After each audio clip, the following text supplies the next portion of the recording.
आखिर तुम मुझे देखने आ ही गई। मुझे तो लगा था कि तुम मुझे मिलोगी ही नहीं, तुम्हारे लाख ना चाहने के बावजूद भी। विराट और तुम्हारा अंश मेरी ही कोख में पनप रहा है सही।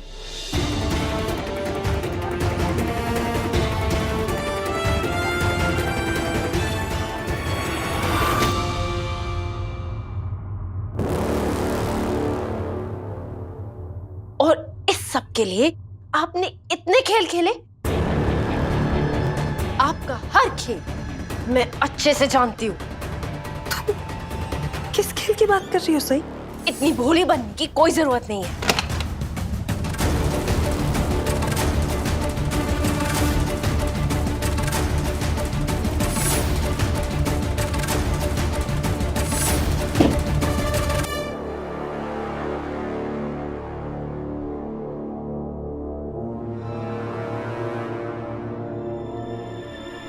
बाकी मैं तुम्हें पहले नहीं बोल पाया, लेकिन अब कुछ बोलना चाहता हूं।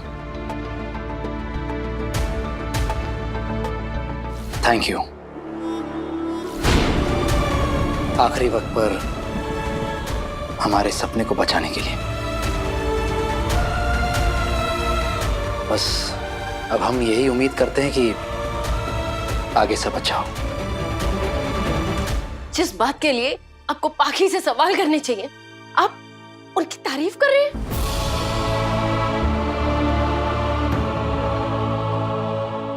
क्यों सही? मैंने ऐसा क्या कर दिया है? सुबह कौन से मंदिर गई थी आप?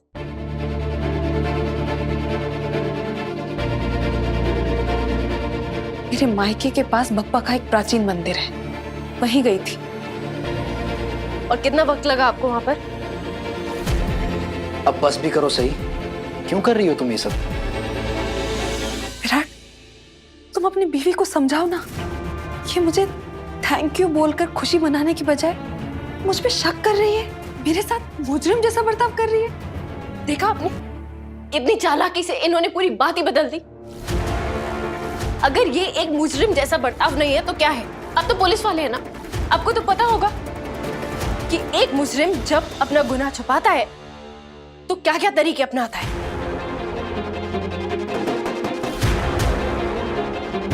ठीक है, मैं आप दोनों के लिए ना इस बात को आसान कर देती हूँ। मैं इनसे कोई सवाल नहीं पूछूंगी, लेकिन मैं किसी और से कुछ पूछना चाहती हूँ।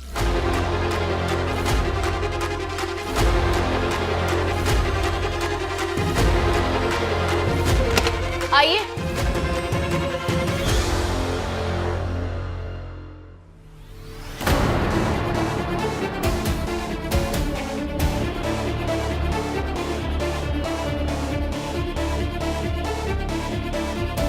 तुम क्या साबित करना चाहती हो? आप लोग बताइए, इनसे कहीं पहले मिले हैं?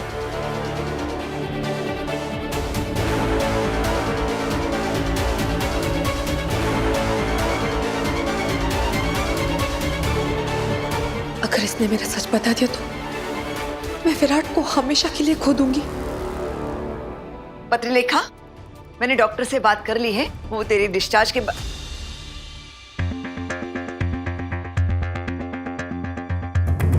मैं पत्रलेखा को यहाँ आराम करने के लिए छोड़कर गई थी। यहाँ ये मंडली क्यों जमा हुई है? ये औरत और इसका पति यहाँ क्या कर रहे हैं? योगेश और गीता यहाँ ये बताने आए हैं कि उनके घर पर झूठे फॉर्म लेकर कौन गया था। हाँ, तो ये सब बातें बाहर भी तो हो सकती है। यहाँ क्या कर रहे हो तुम लोग? सही, जैसे कि मैंने अभी थोड़ी देर पहले पूछा था कि तुम क्या साबित करना चाहती हो, क्या कहना क्या चाहती हो? आपका झुकाव पाखी की तरफ इतना हो गया है कि आपको अब भी समझ में नहीं आ रहा मैं क्या करना चाहती हूँ। सही, पाखी की तरफ मेरा कोई झुकाव नहीं बढ़ा है, बल्कि पाखी का हम पर कर्ज चढ़ा है। पाखी ने हमारी मदद करके हम पर एहसान किया है। सही, जब सारी उम्मीदें खत्म हो गई थी, एक पाखी ही थी जिसने हम पर भरोसा करके बिना कुछ सोचे हामी भरी थी। सही, तुम्हारा अंश बेकार होने से पहले ही काकू और पाखी ने ये प्रक्रिया कर ली थी ताकि हमारा सपना टूटने से बच जाए। और ये जिसे तुम इतना कुछ सुना रही हो, इतना कुछ बोल रही हो, ये जल्द ही हमारी जिंदगी की सबसे बड़ी खुशी हमें देने वाली है। हमारे बच्चे को ये जन्म देने वाली है सही। और ये काम गीता को करना था। हाँ, लेकिन उसे तो झूठ बोलकर किसी ने बहका दिया। गीता, योगेश जी, सच बताइए, क्या ये वही औरत है जो आपके घर झूठा फॉर्म लेकर आई थी साइन करवाने? क्या?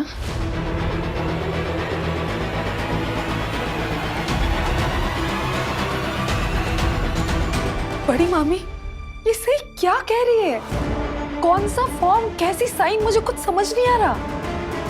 सही, तू इतना घटिया इल्जाम डाल रही है पत्रलेखा पर।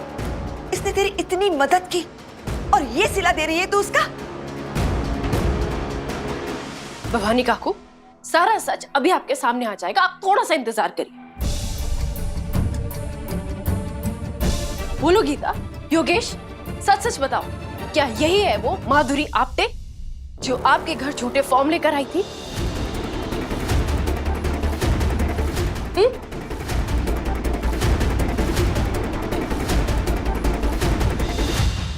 नहीं सही मैडम, वो ये नहीं थी।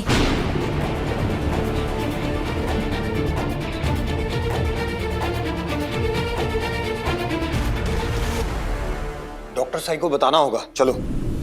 दादा दादा दादा, प्लीज प्लीज प्लीज, आप मेरे साथ ऐसा मत कीजिए।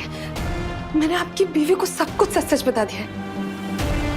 देखिए, मैं एक विधवा हूं और मैंने जो कुछ भी किया वो सही की मदद करने के लिए किया था। प्लीज आप ऐसा मत कीजिए।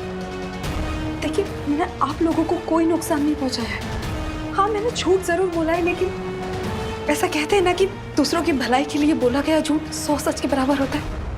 आप प्लीज प्लीज आप सही को मेरी सच्चाई मत बताइएगा, वरना वो मुझे घर से बाहर निकाल देगी। मैं आपसे हाथ जोड़ के विनती कर रही हूँ, प्लीज।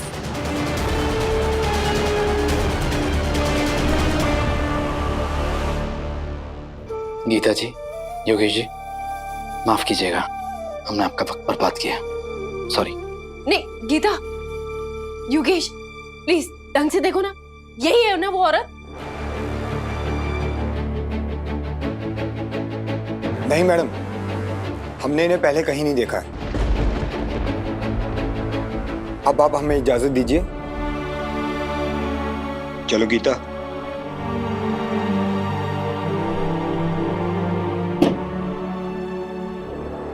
मैंने कभी नहीं सोचा था सही कि तुम इस हद तक जाओगी। आज तुमने 2 अनजान लोगों के सामने सिर्फ पाखी की बेइज्जती नहीं की है, मुझे भी शर्मिंदा किया, मुझे माफी मांगनी पड़ी है सही। मेरे पास सच जानने का यही तरीका था और सच जानने का मुझे हक है। मेरे साथ गलत हुआ है। गलत? मस्त मस्त, तेरे साथ गलत हुआ। मैं भी तो सुनूं, तेरे साथ क्या गलत हुआ? मैं तो सोचती थी कि गुस्सेल है, जिद्दी है, पर दिल की अच्छी है। लेकिन अब लग रहा है कि मेरा से सोचना ही गलत था। दरअसल तू एक मतलबी और एहसान फरामोश लड़की है। तू पत्रलेखा पर इल्जाम डाल रही है, जिसने तेरी इतनी मदद की। अरे हमेशा तेरा परिवार तो अधूरा ही रहा है, पहली बार पूरा होने जा रहा था, वो भी पत्रलेखा की वजह से।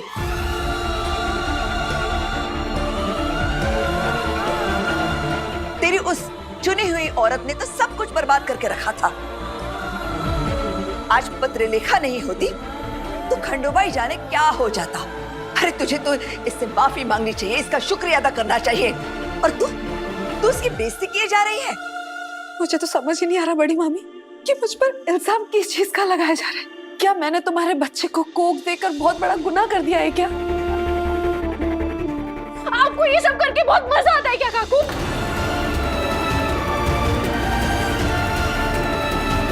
बिना आग के धुआं नहीं होता। मेरे इस बर्ताव की एक ही वजह, गीता का अस्पताल समय से ना पहुंचना। और गीता यहाँ नहीं पहुंची, ये एक सोची समझी साजिश थी।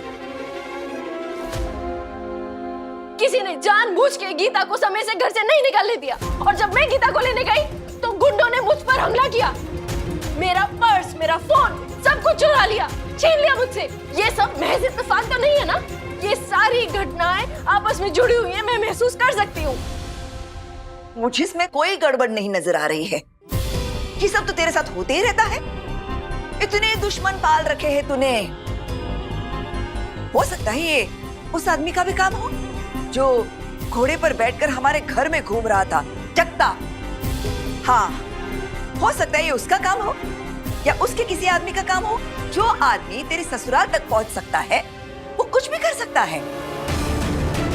उसने तेरे और विराट पर केस भी किया था ना, और उसने हमारे सम्राट को भी मार डाला था।